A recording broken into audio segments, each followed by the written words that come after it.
آپ احیاء العلوم میں فرماتے ہیں کہ حضرت عمر فاروق رضی اللہ تعالیٰ عنہ کے سامنے کھڑے ہو کے ایک شخص، یہ دن بھی آ گئے نا سیدنا فاروق اعظم قربان جائیں، حضرت عمر وہ شخصیت ہیں، پڑھتے جاؤ گے نا ان کو تو ان کے دیوانے ہوتے جاؤ گے۔ یہ دنیا میں اتنا قیمتی وجود ہے حضرت عمر فاروق کا۔ یہ شہید کچھ دن پہلے سیدنا عثمان غنی کے دن گزرے، اب حضرت عمر کے دن ہیں، تو یہ ہمارے مشائخ ہیں، یہ ہمارے بزرگ ہیں، یہ ہمارے اسلاف ہیں۔ ان کی محبت ایمان ہے، ان کا بغض نفاق ہے، ان کا بغض۔ ایک بندہ مر گیا تھا تو کہا یا رسول اللہ جنازہ پڑھا دے، فرمایا نہیں پڑھانا۔ کیوں؟ فرمایا عثمان غنی سے بغض رکھتا تھا۔ تو جب عثمان غنی کے بغض والے کا جنازہ حضور میں ہی پڑھتے تو باقی لوگ کیسے پڑھ لیتے ہیں؟ زیادہ انسانیت آ گئی ہے تھوڑی سی، جب حضور نہیں پڑھتے۔ کچھ لوگ نا تو آج زیادہ نیک ہونا چاہتے ہیں، تو میں کہتا ہوں ذرا زیادہ ہی آگے نکل گیا، واپس آؤ۔ عادت تو وہ ہے جو رسول پاک نے قائم کر دی ہے، اس لیے عقیدے ہمیشہ تگڑے رکھیں۔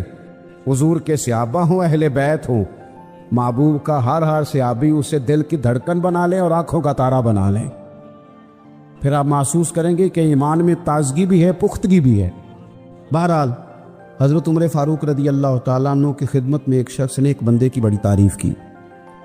ہمارے ہاں لوگ مبالغہ رہی کرتے ہیں، تعریف بھی کریں تب بھی مبالغے سے کرتے ہیں، تنقید بھی کریں تو پھر بھی حدیں پار کر جاتے ہیں۔ اعتدال اسلام کا حسن ہی اعتدال ہے، یہ امت ہی امت وسط ہے۔ حضرت عمر فاروق رضی اللہ تعالیٰ عنہ کی خدمت میں کھڑے ہو کے ایک شخص نے تعریف کی کہ فلانا بندہ بڑا ہی اچھا ہے، بڑا ہی عمدہ ہے، کیا ہی بات ہے، کیا ہی بات ہے، بڑی تعریف کی۔ تو حضرت عمر فاروق رضی اللہ تعالیٰ عنہ سمجھدار آدمی تھے، کائنات ان سے سیکھتی تھی۔ حضرت عمر رضی اللہ تعالیٰ عنہ بات سنتے رہے، جب اس کی بات ختم ہوگی تو 3 باتیں کی حضرت عمر نے۔ فرمایا تو نے اس کی بڑی تعریف کی ہے، یہ بتا کہ تو اس بندے کا پڑوسی ہے؟ کہ نہیں۔ فرمایا اس کے ساتھ کبھی درہم اور دینار کا لین دین کیا ہے؟ حضور نہیں۔ تو آپ نے فرمایا اس کے ساتھ کبھی سفر کیا ہے؟ حضور نہیں۔ تو آپ فرمانے لگے پھر تو میری نمازیں دیکھ کے اس کی تعریف نہ کر، اس لیے کہ جب تک یہ 3 کام تو نہیں دیکھ لیتا تب تک تجھے کیسے پتا چلے گا بندہ کس طرح کا ہے۔ ہمارا یہ مزاج بن گیا ہے کہ بہت سارے لوگ جو ہیں وہ کہتے ہیں جناب دیکھو جی او خدا کے بندوں فقط ظاہری علیا نہیں دین، آپ کے باطن میں دیانتداری کتنی ہے، آپ کا یہ بھی دیکھا جائے گا کہ تسبیح کتنی پڑھتے ہیں، اور یہ بھی دیکھا جائے گا کہ رزق حلال کھاتے ہیں کہ حرام کھاتے ہیں۔ معاذ اپنی اخلاق کی ساری حدیں دیکھیں۔ نبی پاک صلی اللہ تعالی علیہ وآلہ وسلم نے اپنی امت کو جتنا زور حلال کھانے پر ارشاد فرمایا ہے نا زور دیا حضور نے، لیکن اللہ بڑا کریم ہے، ہر شخص کی دعا قبول فرماتا ہے۔ لیکن ایک بندہ بڑی دیر سے دعا کر رہا تھا، اللہ کے محبوب صلی اللہ علیہ وسلم نے فرمایا اس کی دعا قبول نہیں ہوگی۔ یا رسول اللہ، اللہ رحمان ہے، آپ رحمت للعالمین، آپ فرما رہے ہیں دعا قبول نہیں ہوگی۔ تو محبوب فرمانے لگے اس نے جو کپڑے پہنے ہیں وہ حرام پیسوں کے، جو روٹی کھا کے ہے وہ حرام پیسوں کی، جو پیا ہے وہ حرام کا ہے۔ جب اس کا سارا ظاہر اور باطن اس وقت ملبوس حرام سے، اس کی دعا قبول نہیں ہوگی۔ شرط کیا بتائی؟ کہ تمہارا رب اور رسول سے بھی تب ہی رشتہ جڑے گا، تب تمہاری روزی حلال ہوگی۔ رزق کے معاملے میں بندہ محتاط ہی نہ ہو، احتیاط ہی نہ کرے، اسے پتہ ہی نہ ہو، جدھر سے آ رہا ہے ٹھیک ہے۔ اور دوسری بات، حضور نے اعلیٰ اخلاق ہمیں سکھائے تو ہمیں خودداری سکھائی، عزت نفس سکھائی نبی پاک صلی اللہ علیہ وسلم۔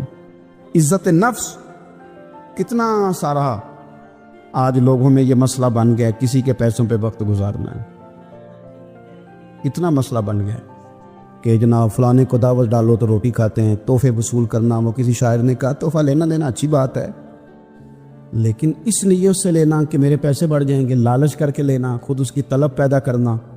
وہ کسی شاعر نے کہا تھا کہ اب تو میری خودداریاں تھکنے لگی ہیں، میں بھی تحفے لے کے خوش ہونے لگا ہوں۔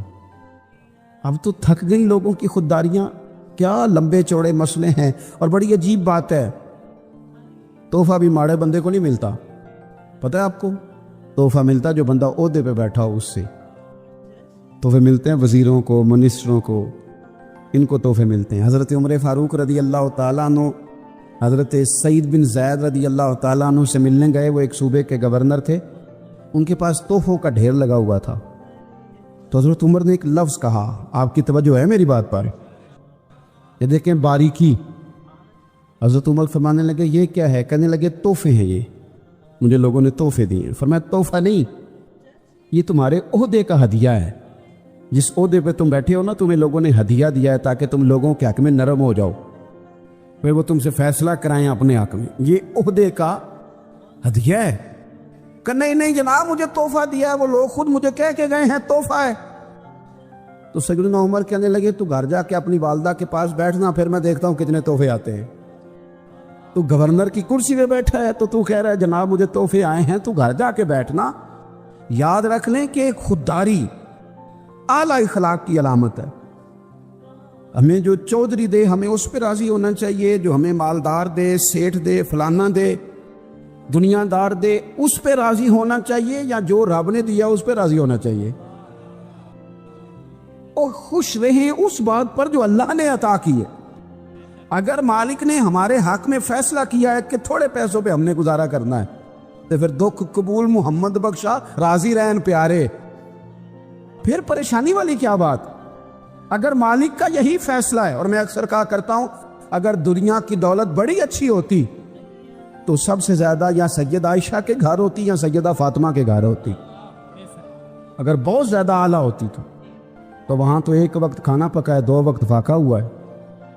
میرے عزیز, خودداری اور محنت کر کے کمانا, کسی کی جیبوں کی طرف دیکھنا, امیر آدمی کی طرف دیکھنا, کسی بڑی گاڑی والے کی طرف دیکھنا, کسی کی طبیعت دیکھ کے للچا جانا, بڑا مکان دیکھ کے اس سے دوستی کرنے کی کوشش کرنا, بندے کی جیب دیکھ کے اس کے ساتھ تعلق, یہ کمزور لوگوں کی علامت ہے, یہ بزدل لوگوں کی علامت, یہ ان لوگوں کی علامت ہے جن کا اپنا وجود کوئی نہیں, جن کا اپنا رکھ رکھاؤ کوئی نہیں, جن کا نظریہ نہیں, سوچ نہیں.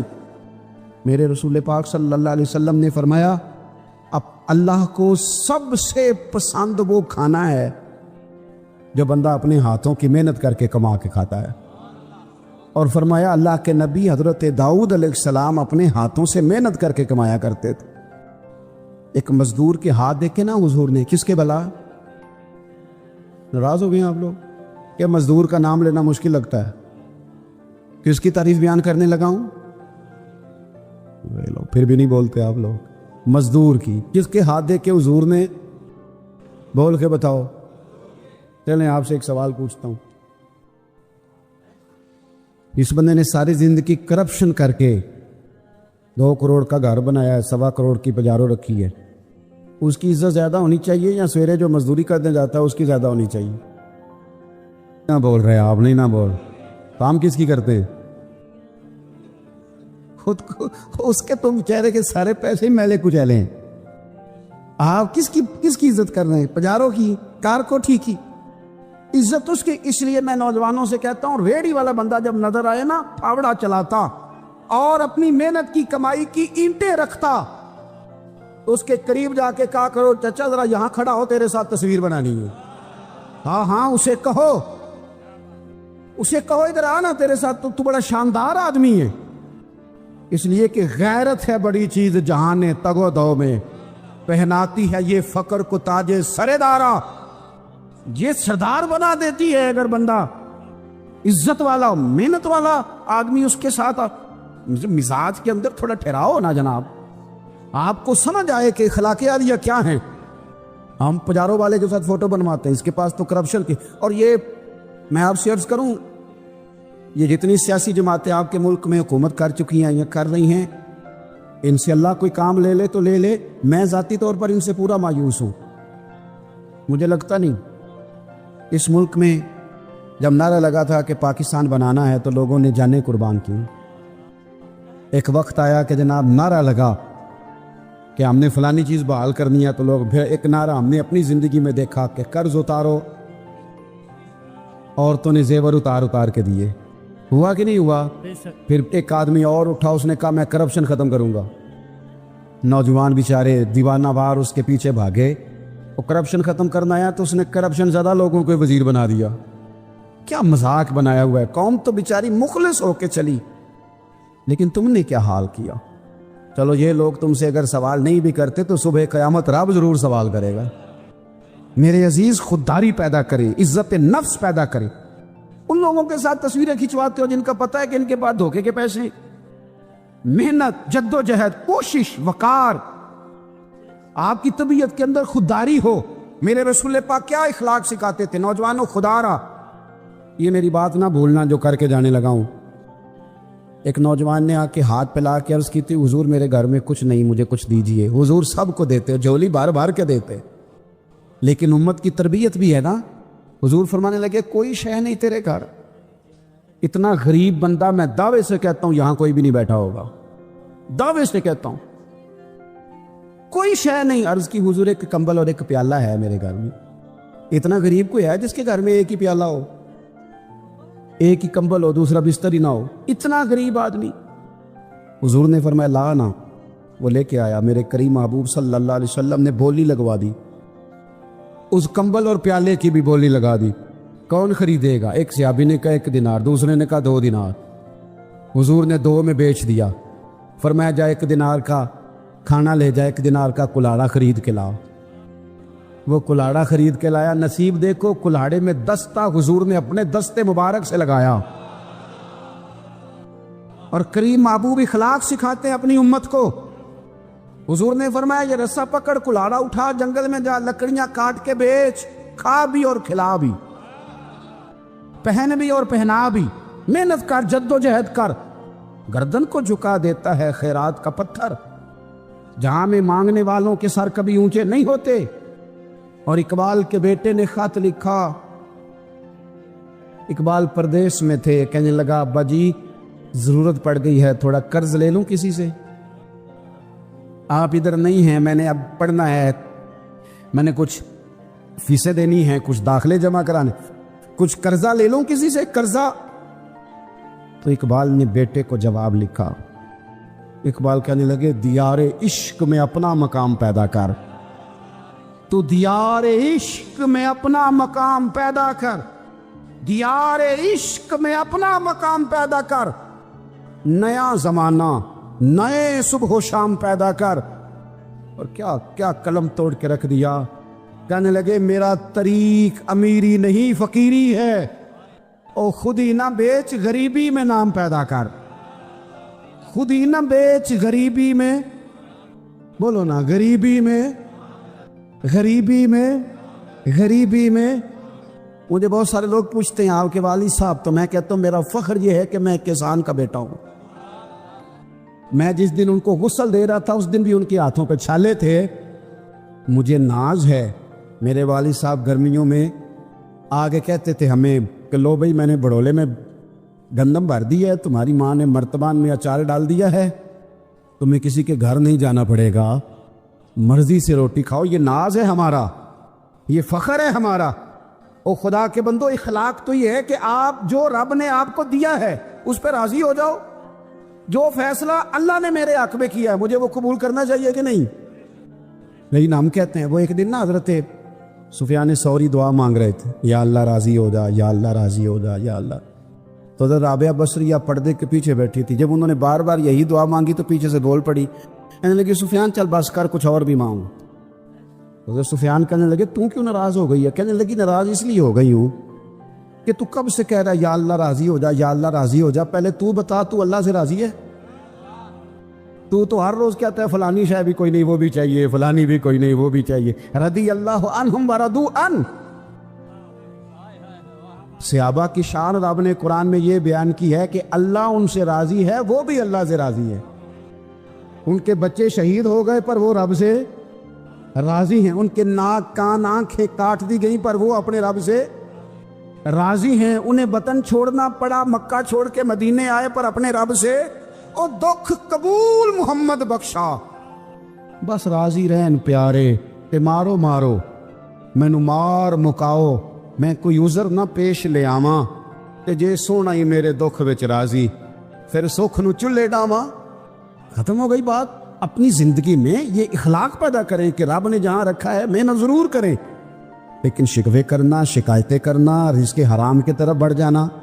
ایک دو بات آخر میں اور عرض کرتا ہوں, پھر اپنی بات کو ختم کرتا ہوں.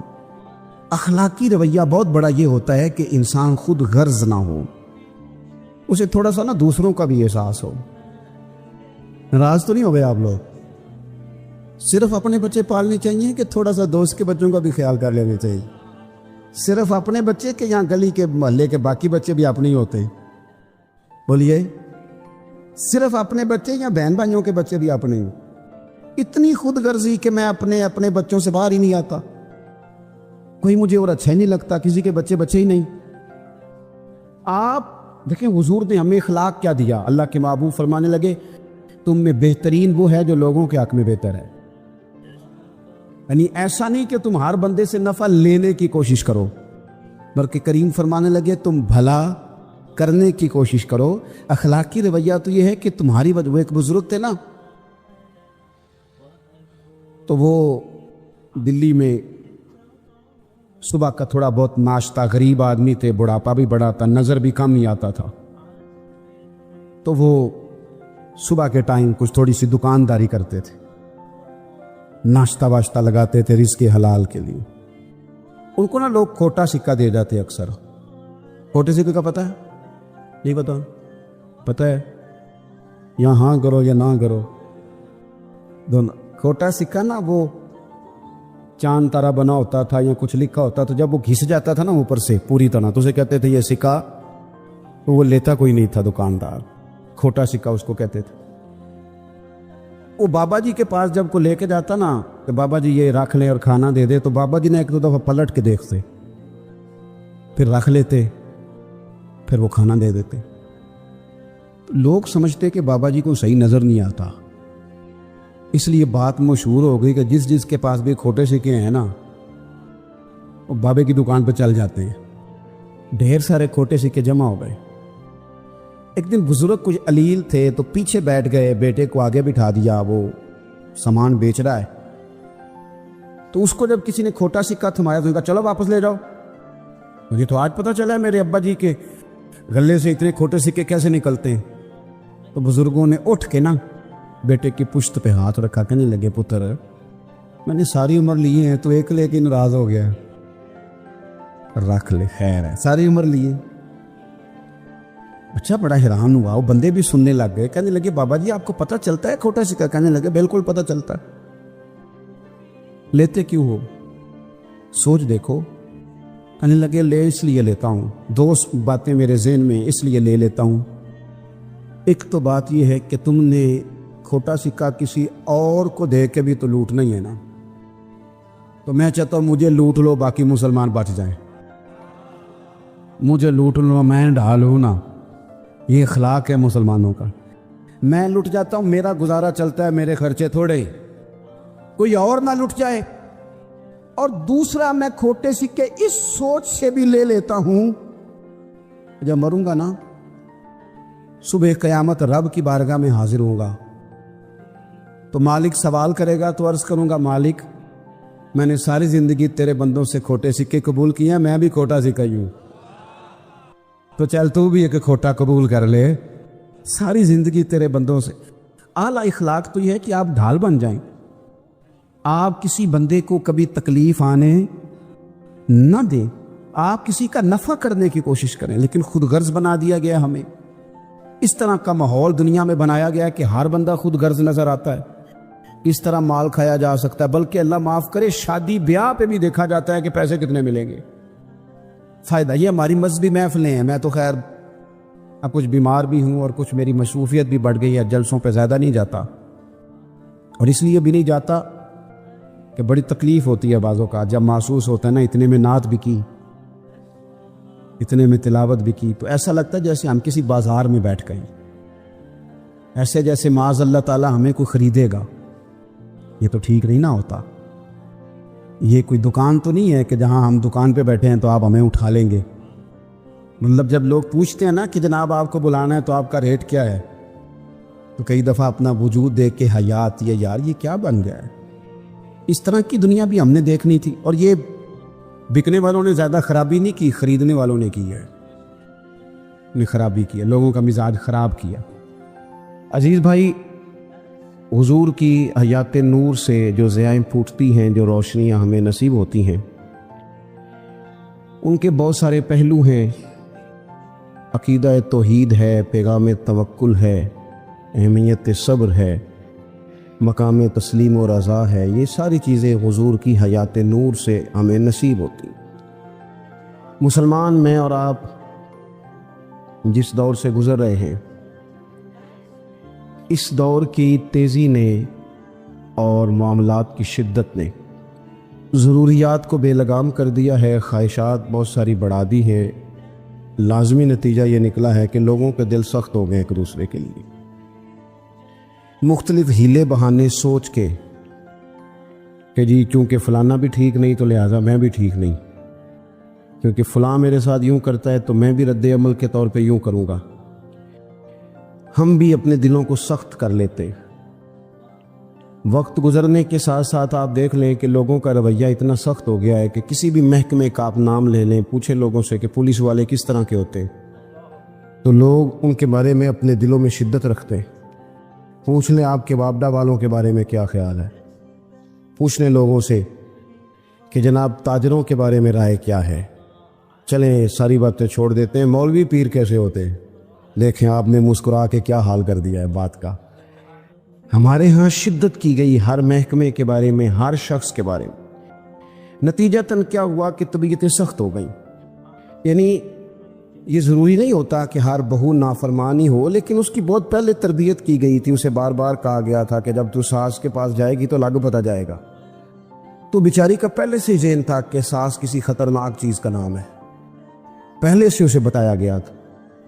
ساس کو بھی کہا گیا تھا کہ جب تیرے گھر آئے گی نا بہو تب تجھے سمجھ آئے گی، تو پہلے سے ذہن سازی کر دی گئی تھی۔ تو ہم مزاج کے لحاظ سے آہستہ آہستہ ایک دوسرے کے حق میں سخت ہوتے گئے۔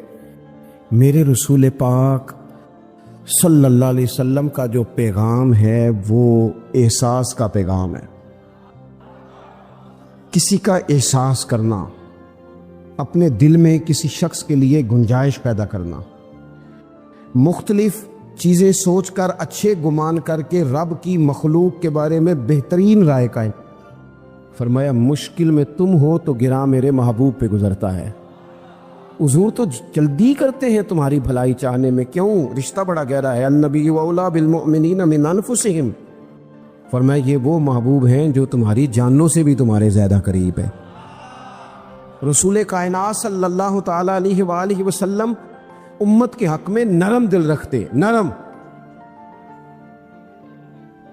لوگ سمجھتے ہیں شاید کسی کا بھلا یہ ہوتا ہے اس کو 4 پیسے دے دیے جائیں، شاید اس کا بھلا یہ ہے کہ اسے نوکری پہ لگوا دیا جائے، شاید بھلا یہ ہے کہ اس شخص کو اگر کسی وہ مشکل میں آ گیا ہے تھانے کچہری کے معاملے میں تو وہاں اس کو سہولت دلا دی جائے، آسانی کر دی جائے، کسی کو مضبوط کر دیا جائے، تو یہ اس کے ساتھ بھلائی ہے۔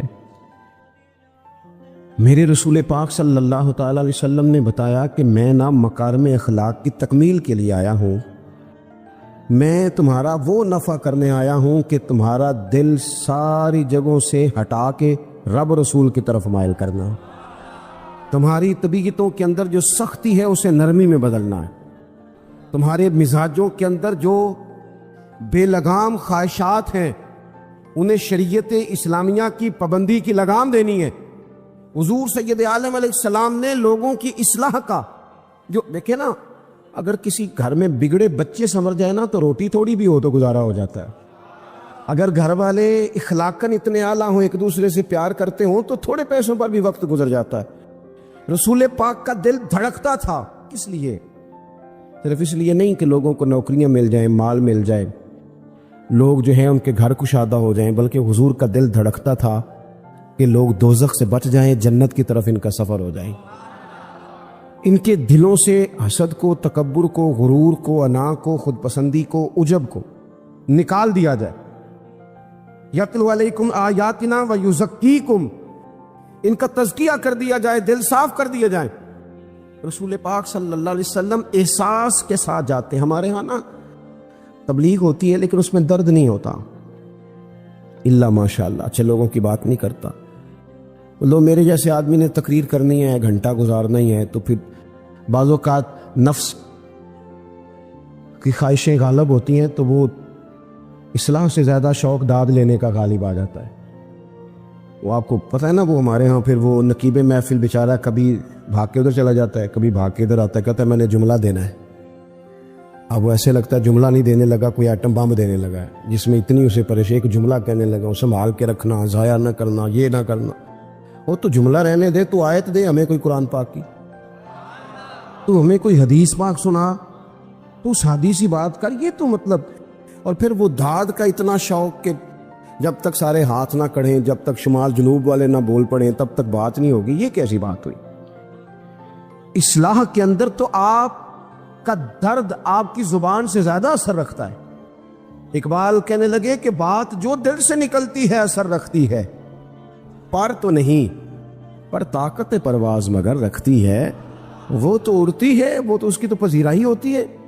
اگر بات دل سے نکل رہی ہے تو عزیز بھائی یاد رکھیے گا، حضور سید عالم علیہ السلام درد دل کے ساتھ دعوت دیتے لوگوں. 10 دن حضور نے طائف میں قیام کیا ہے، ایک بندے نے بھی کلمہ نہیں پڑھا، الٹا انہوں نے روڑے مارے، تکلیف دی. حضور واپس آ رہے ہیں، صحابی ساتھ ہے، باغ میں بیٹھ گئے. اتنی صحت مبارک پر انہوں نے معاذ اللہ تعالیٰ سنگ باری کی کہ خون مبارک بہہ رہا ہے. فوراً عرض گزار ہوئے، یا رسول اللہ صلی اللہ علیہ وسلم آپ دعا کر دیں یہ تباہ ہو جائیں. فرشتہ بھی حاضر ہو گیا، حضور آپ دعا کریں یہ تباہ ہو جائیں. لیکن محبوب کے دل میں نرمی ہے نا امت کے لیے، اگرچہ یہ ساری امت دعوت ہے اس وقت، پر اس وقت بھی نرمی ہے. محبوب کریم علیہ الصلوۃ والسلام نے ہاتھ اٹھائے. صحابی کہتے ہیں میرے دل میں خیال آیا اب یہ تباہ ہو ہی، میری طرف دیکھیں جی، اب یہ تباہ ہو ہی جائیں گے، اب کوئی نہیں بچا سکتا انہیں تباہ ہونے سے. لیکن حضور نے کیا کہا اے اللہ انہیں ہدایت دے دے، انہیں پتہ ہی نہیں یہ کیا کر رہے ہیں. فوراً عرض کی یا رسول اللہ ایک نے بھی کلمہ نہیں پڑھا، ایک نے بھی کلمہ نہیں پڑھا. کبھی پتھر مارنے کے والے کے لیے بھی دل میں احساس ہوتا ہے. ہمیں تو کسی نے کچھ بھی نہیں کہا، کوئی گالی نہیں دی، کچھ نہیں کہا، پر ہم سخت کیوں ہیں بلا؟ وہ ہمارے پیچھے نہیں چلتا ہاتھ باندھ کے، جی میں ہاں نہیں ملاتا، ہمارا دل اس کے لیے سخت ہے. 2 ہی تو بندے ٹھیک ہے دنیا میں، ایک میں ٹھیک ہوں اور ایک جو میری ہاں میں ہاں ملائے پوری وہ ٹھیک ہے. دونوں ہاتھ باندھ کے پیچھے چلے، تیسرے کو میں کیسے ٹھیک ہونے دیتا ہوں؟ میرا مزاج ہی نہیں، اللہ ماشاء اللہ ہماری طبیعت ہی نہیں ہوتی ایسی. خدا کے بندو، جب دل کشادہ ہو، طبیعتیں کھلی ہوں، پھر اس طرح کا تھوڑی مزاج ہوتا ہے. کریم محبوب صلی اللہ علیہ وسلم سے عرض کی حضور ایک نے بھی نہیں کلمہ پڑھا، اور پھر بھی آپ کے دل میں اتنی وسعت ہے، آپ ہدایت کی دعا کر رہے. 10 دن لگائے، ایک شخص بھی نہیں آ رہا. تو محبوب کیا فرمانے لگے؟ کریم فرمانے لگے مجھے پتہ ہے انہوں نے تکلیف دی ہے، ایک نے بھی کلمہ نہیں پڑھا، جلدی نہ پریشان ہو جایا کریں. کچھ لوگ جلدی کچے جملے بوئے، ساڈی قوم نہیں ٹھیک ہو سکتی دی، ایسمو لگتا کچھ نہیں ہو سکتا دی، یہ نہیں ٹھیک ہو سکتے. شکوہ ظلمت شب سے تو کہیں بہتر تھا، اپنے حصے کی کوئی شمع جلاتے جاتے. اللہ کے حبیب صلی اللہ علیہ وسلم سے عرض کی یا رسول اللہ صلی اللہ علیہ وسلم ایک بھی نہیں مانا، اور آپ نے پھر ہدایت کی دعا کی. تو یہ میرے محبوب کا امید کا طریقہ ہے. کریم فرمانے لگے اگر آج یہ نہیں مانتے تو پھر بھی تباہی کی دعا نہیں کرنی. یہ نہیں مانتے تو ان کی آنے والی نسلیں مان جائیں گے لوگ. اپنے دل میں جب آپ نرمی لے آتے، ہمارے نا سینکڑوں نوجوان گناہوں میں چلے گئے ایک علاقے سے. جو آدمی گناہ میں مبتلا ہوتا ہے نا، وہ سخت تکلیف میں ہوتا ہے. انسان کو جو چیز سب سے زیادہ ستاتی ہے وہ اس کی اپنی غلطیاں ہوتی ہیں. حدیث میں فرمایا ما حاک فی صدرک، کھٹکتا ہے سینے میں، چبھتا ہے گناہ. یہ تکلیف دہ معاملہ ہوتا ہے، تڑپتے ہیں لوگ، سسکتے ہیں. لیکن روایتی انداز سارا جب ہماری مجالس اور محافل میں ہو جاتا ہے، کوئی نہیں وقت دینے والا، پیار کرنے والا، تھپکی دینے والا، بازو تھام، کوئی نہیں. ایک تقریر وہ ہے جو میں آپ سے کرتا ہوں، بس ٹھیک ہے گھنٹہ گزارنا ہے، تو وہ بھی کئی میری طرح کے لوگ ہیں جو جمعرات کو فیصلہ کرتے ہیں سویرے کیا بیان کرنا ہے. حالانکہ میری طرح کے جو چھوٹے ہیں وہ ہفتے سے ہی تیاری شروع کر لیتے ہیں تاکہ کچھ غور فکر کر کے قوم کے سامنے رکھا جائے. ضروری اب ایک تقریر میں آپ سے کرتا ہوں، سمجھانے کے لیے عرض کرتا ہوں، ایک تقریر ایسی ہے جو خطیب صاحب آپ سے کرتے ہیں، اور خدا نخواستہ اللہ تعالیٰ معاف کرے، صرف سمجھانے کے لیے، اگر ان کو پتہ چل جائے کہ ان کا بیٹا کسی غلطی میں مبتلا ہو گیا تو پھر بھی اسی طرح ہی داد و تحسین کے لیے لش پش کر کے تقریر ہوگی؟ نہیں، پھر یہ انداز نہیں ہوتا. پھر تو بچہ کو سامنے بٹھا کے باپ اپنی پگڑی اس کے پیروں میں رکھتا ہے، پھر تو ماں دوپٹہ پیروں میں رکھتی ہے، کہتے پتر میری کمائی نہ اجاڑ دینا، اور نہ پتہ چلا تو سگریٹ پینے لگ گیا، خدا خیر کرے، تیری مہربانی. سوتا نہیں، اس کا چہرہ پریشان ہے. اب بات آئی ہے نا، اب یہ وقت آیا تبلیغ کا، اصلاح کا. اسے منت کر کے سمجھایا، اس کو گزارش کی. اس نے کہا ابا جی غلطی ہو گئی تھی، آئندہ نہیں کرتا. پوری اس نے تسلی دی، پھر بھی نہیں سوتا. بچہ تو وعدہ کر کے چلا گیا، پھر بھی نہیں سویا. وہ اپنے کمرے میں چلا گیا اور اس نے مصلی بچھا لیا. کہا یا اللہ یہ میری عمر کی کمائی ہے، مالک اسے ہدایت دے دے. او بھائی جب تو اس انداز میں ملت کے ہر بیٹے کی اصلاح کرنے لگے گا، اور اس سے مراد صرف خطیب واعظ ہی نہیں، حضور نے ہم سب کے ذمہ لگایا تھا بلغ عنی ولو آیا. ہم سب کی ذمہ داری ہے لوگوں کے لیے، لوگوں کو قائل کریں. مجھے بتاؤ اپنی ذات کے حق میں قائل کرنا ہو تو کرتے ہیں کہ نہیں؟